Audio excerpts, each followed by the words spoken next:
সবাইকে আবারও স্বাগত জানাই। যারা পার্ট 1 দেখেছেন তাদেরকে আন্তরিকভাবে ধন্যবাদ।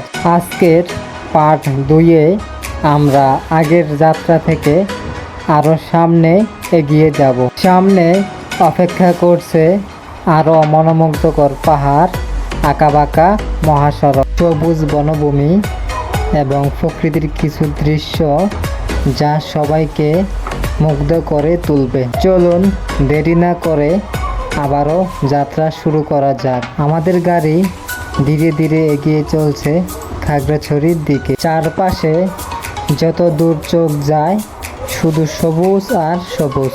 রাস্তার দুই ধারে ঘন ঘন গাছের সারি দেখে মনে হয় প্রকৃতি যেন নিজ হাতে এই মহাসড়ক সাজিয়ে রেখেছে।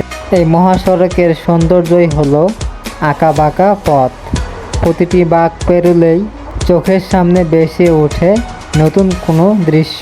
এই পথে ভ্রমণের প্রতিটি মুহূর্তই যেন নতুন এক অনুভূতি। পথ চলতে চলতে দেখা যায় স্থানীয় মানুষের দৈনন্দিন জীবন। এই পথে যারা প্রথম ভ্রমণ করছেন তাদের জন্য একটি পরামর্শ, যদি সম্ভব হয় দিনের আলোতেই ভ্রমণ করুন, কারণ দিনের বেলায় এই মহাসড়কের প্রকৃত সৌন্দর্য ভালোভাবে উপভোগ করা যায়। আকাশ, পাহাড়, সবুজ বনভূমির রং তখন একদম জীবন্ত মনে হয়, প্রতিটি দৃশ্য ক্যামেরায় ধারণ করার মতো। তাই অনেক ভ্রমণপ্রেমী এই মহাসড়কে এসে ছবি তুলে স্মৃতি জমিয়ে রাখে। বন্ধুরা, আপনারা যদি এই পথে ভ্রমণ করে থাকেন তাহলে অবশ্যই কমেন্টে জানাবেন।